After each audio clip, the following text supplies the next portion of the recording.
Detrás de mí, La Moneda, una de las sedes de poder del gobierno chileno.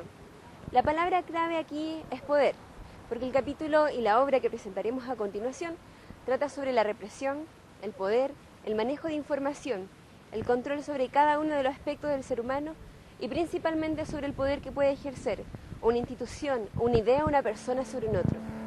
Así que música oscura, por favor, porque en este primer capítulo del Tour de los Libros dejamos con ustedes a 1984.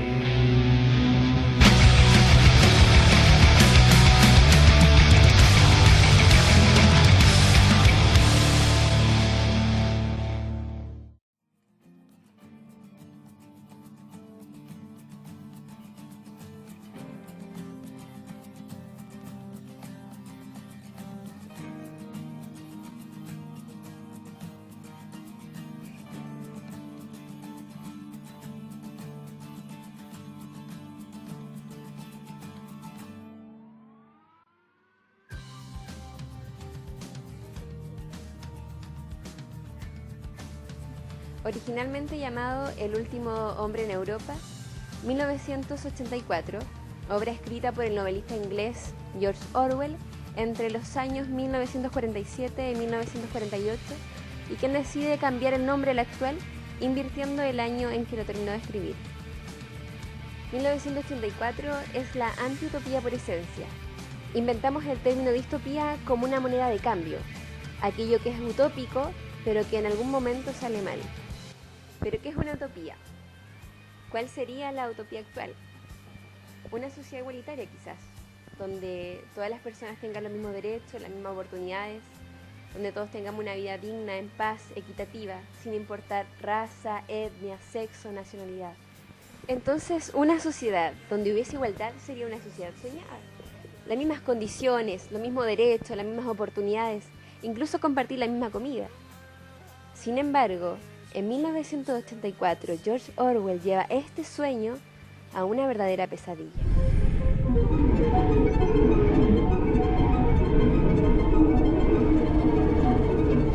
En 1984 se centra en Winston Smith, un miembro de un régimen totalitario llamado El Partido, cuyo líder omnipresente y todopoderoso es conocido como el Gran Hermano. Este partido, el INSOC, rige uno de los tres grandes superestados que se divide el mundo luego de una guerra mundial. El superestado de Oceanía, que está conformado por Gran Bretaña, América, el sur de África y Oceanía.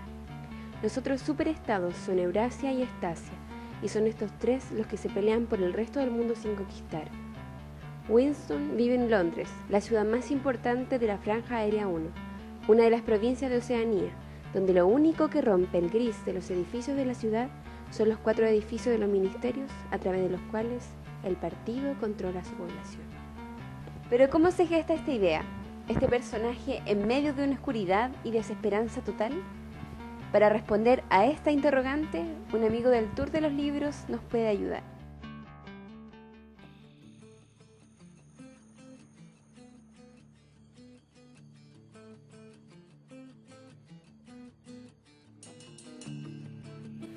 Seguramente en 1947, más o menos cuando Orwell escribió este libro, él estaba muy mal, estaba a punto de morir, estaba muy enfermo, probablemente Winston, y toda su precariedad es George Orwell, pero al mismo tiempo estaba inspirado en lo que eventualmente estaba pasando en la entonces Unión Soviética, y también de algo que le quedaba tan fresco a los británicos, que era justo el año de la posguerra, por los primeros años, entre 1945 y 1948, en donde el panorama de la destrucción en Inglaterra, reducida a una franja militar mínima, como ese espacio aéreo que se sugiere en 1984, era todo lo que había por ver, es decir, destrucción, ruina y probablemente una sociedad que se empieza a armar de nuevo, con esas dos pesadillas que Orwell de alguna manera dice conocer, añadiéndole el asunto como de Hitler, de cierto ordenamiento de la sociedad nazi.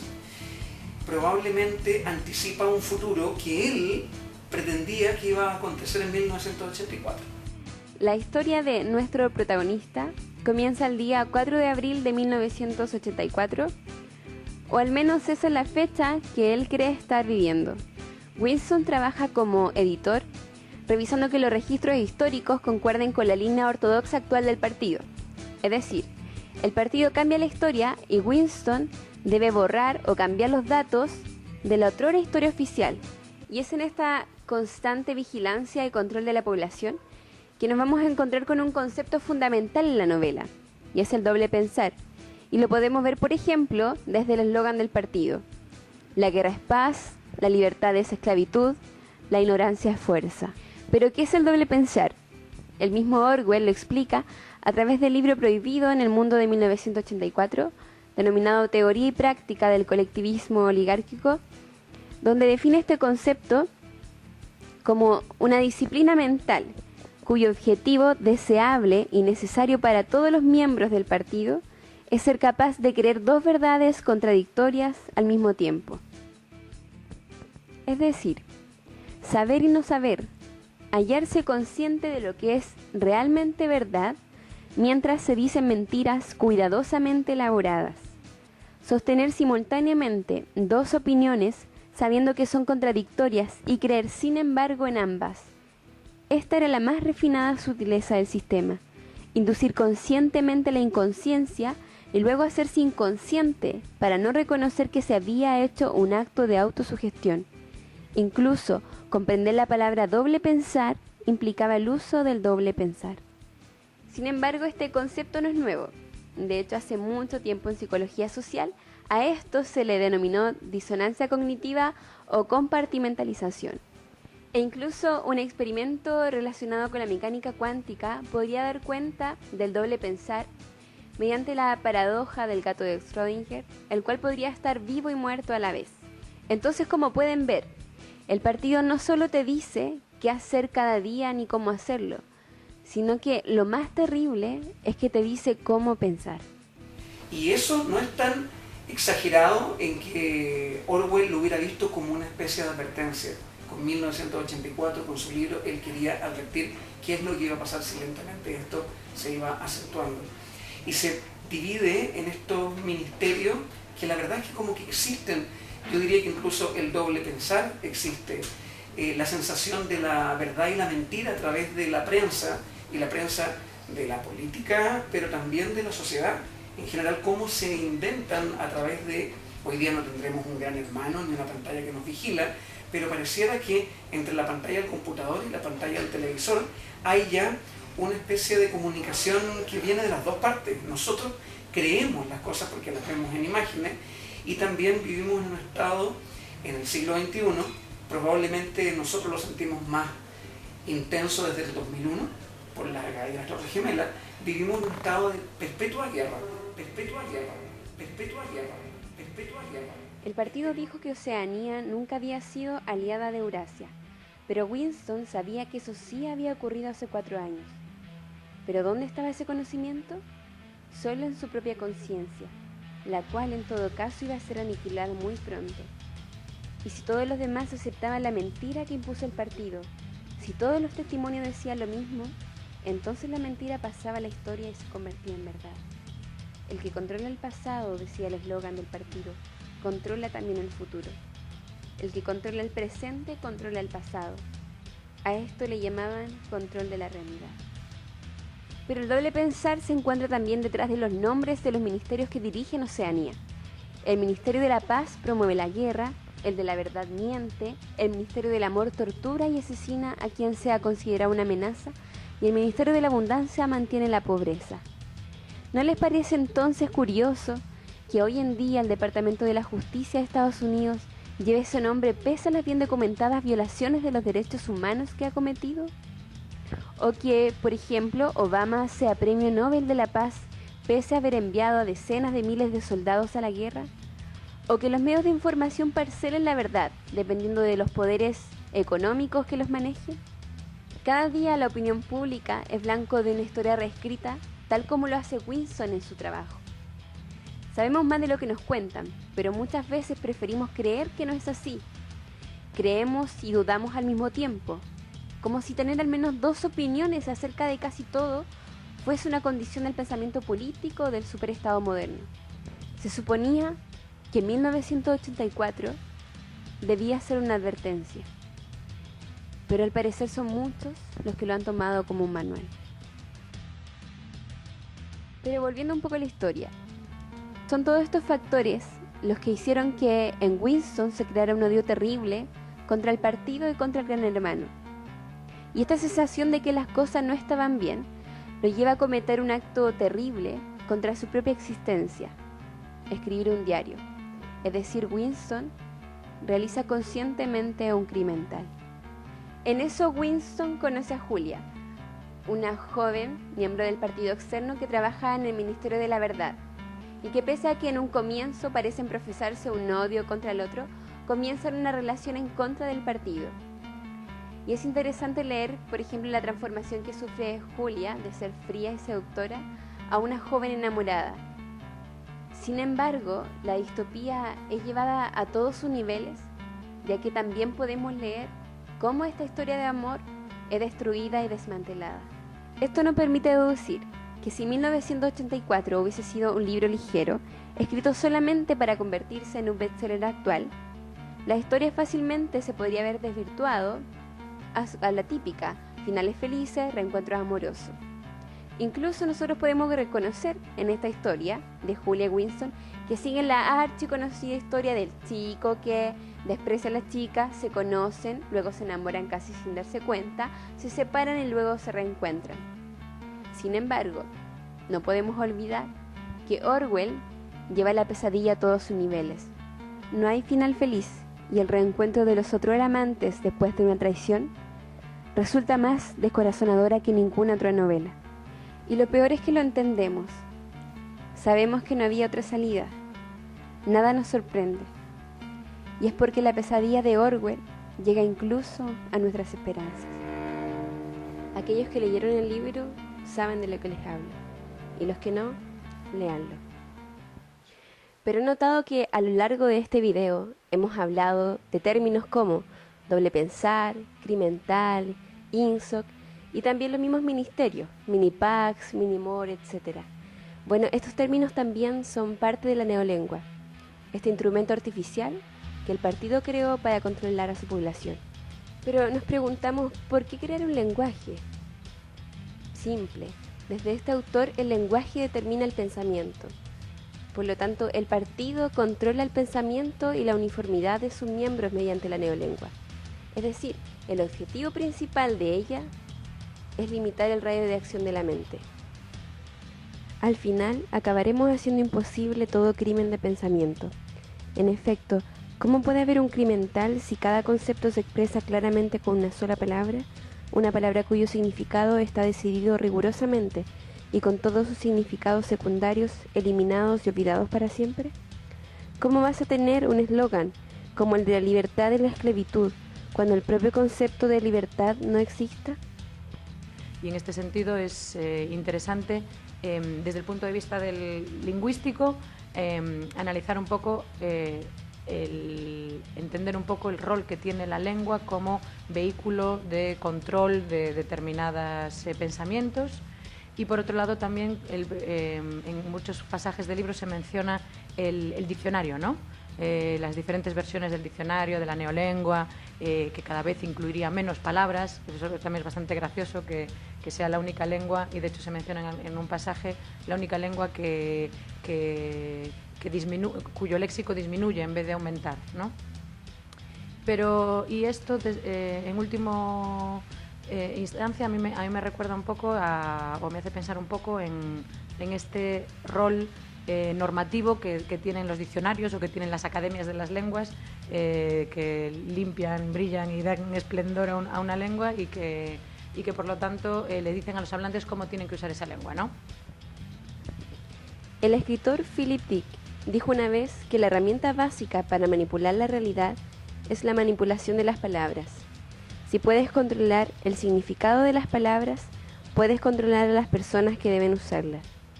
Hoy en día, por ejemplo, la palabra terrorismo ha plagado nuestro vocabulario, como la excusa y la razón para permitir violencia de parte de entidades estatales.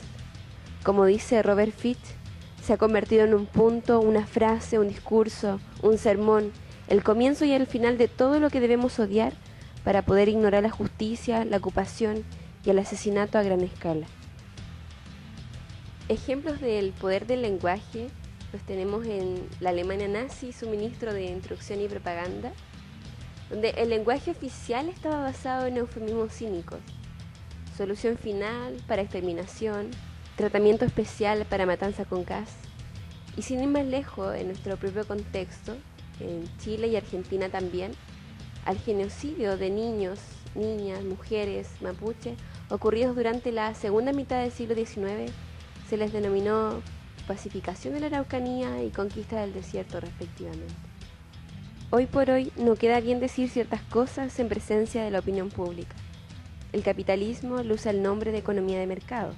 El imperialismo se llama globalización. Las víctimas de este se llaman países en vías de desarrollo, que es como llamar niños a los enanos. El oportunismo se llama pragmatismo. La traición se llama realidad. La expulsión de los niños pobres de los colegios se conoce bajo el nombre de deserción escolar. El derecho del patrón a despedir al obrero sin indemnización ni explicación se llama flexibilización del mercado laboral. La verdad, la mentira, el control de la información, el control de la realidad, la deformación del lenguaje, la monotonía, la neolengua, la eliminación de libertades, el capitalismo, el doble pensar, la vigilancia permanente. La advertencia que Orwell escribió hace más de 60 años nos parece más actual que nunca. El concepto de verdad está asociado a los medios masivos de comunicación, ya que lo que no es mostrado por la televisión e internet no existe. Renunciamos a nuestras libertades por una seguridad falsa y somos bombardeados constantemente por publicidad y propaganda que nos hacen creer que necesitamos mucho más de lo que requerimos. Entonces podemos decir que el futuro oscuro que Orwell anticipó para la humanidad lo estamos viviendo hoy, o que lo que vivimos hoy sea la antesala para un control mucho más explícito. Cuando Julia y Winston abandonan el Ministerio del Amor, son capaces de odiar y amar a la vez al gran hermano. Un final triste para una obra que desde el comienzo nos aventura también un desenlace fatal, pero que si lo analizamos profundamente al parecer no hace un guiño a la sociedad actual. Amamos la tecnología porque nos facilita las cosas, pero odiamos porque aumenta el desempleo. Amamos Internet porque nos permite estar constantemente comunicados, pero al parecer nos aleja cada vez más de nuestros seres queridos. Amamos el dinero porque nos permite adquirir cosas, pero también lo odiamos porque nos hace esclavos de él. Al parecer, hemos adoptado el doble pensar al igual que Winston y Julia, sin ser torturados ni obligados. Entonces, cabe preguntarnos, ¿estamos realmente tan alejados de esta distopía? Desde el momento en la caída de las Torres Gemelas, en donde se le quita a la ciudadanía norteamericana muchas libertades con respecto a cosas que ellos consideraban inherentes a su constitución y a sus derechos, la sola figura de Bush, auspiciada por la figura de Bush padre, quien había sido un verdadero pensador de una policía del pensamiento en Estados Unidos, se me hacía como muy análoga a la de Hitler. Pero vivimos en una sociedad en donde comparar cualquier cosa con Hitler está prohibido, porque parece que él hubiera terminado siendo la encarnación misma del mal. Sin embargo, inmediatamente después del final de la novela, aparece una especie de ensayo crítico denominado Principios de la Neolengua, y resulta casi obvio pensar que es solamente complementario a la obra, que se trata simplemente de un ensayo que busca darle más realismo a la obra.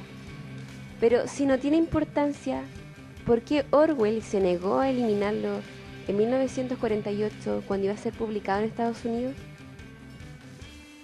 ¿Cuál era el interés de Orwell de concluir una obra tan sombría y oscura con una especie de apéndice erudito? Desde la primera frase de los principios de la neolengua, nos percatamos de que está escrita en pasado, como si fuese posterior a la novela, dando cuenta además que el partido y la neolengua son parte del pasado. Como si el autor anónimo de este texto pudiese analizar objetiva y críticamente el contexto en el cual la neolengua fue parte. Y desde esto podemos desprender que tanto el partido como la neolengua fracasaron.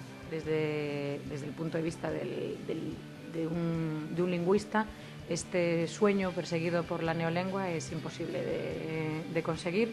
Primero porque los hablantes siempre, o sea, necesariamente todo aquello que se pueda formular en un pensamiento va a encontrar una manera de expresión, y que si nosotros tenemos o albergamos la idea de libertad, al final vamos a encontrar una palabra que la defina.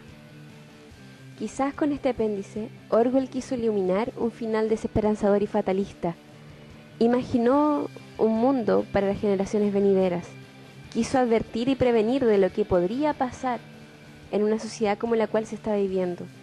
Le asustaba lo que venía, cierto, pero sin embargo, pese a todo, él seguía confiando en la capacidad de la gente, en el poder de la gente y lo que puede hacer la unión.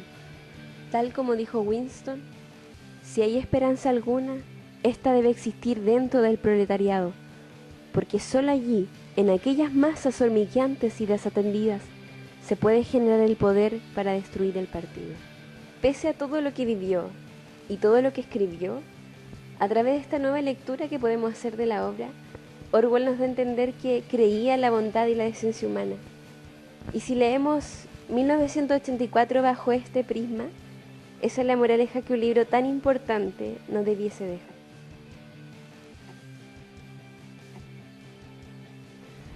Yo recomiendo este libro porque primero que todo es una obra muy importante dentro de todo lo que es la literatura y sobre todo contemporánea, y marca algo así como un antes y después, porque relata todo lo que podría llegar a pasar dentro de una sociedad en un ámbito más negativo. Sobre el libro, mira, el libro para mí es una distopía, antes que nada, y eso dicen que es una utopía en negativo. Yo digo que todo lo contrario, que al contrario, acá en la actualidad es 1984. El control y el poder del dinero es el gran hermano. I personally think that 1984 by George Orwell will be a book that is always relevant to society, because its themes transcend all generations, all periods of history, because we're always aware of how we're being watched and the system and the way that we're being controlled by things that we can't control.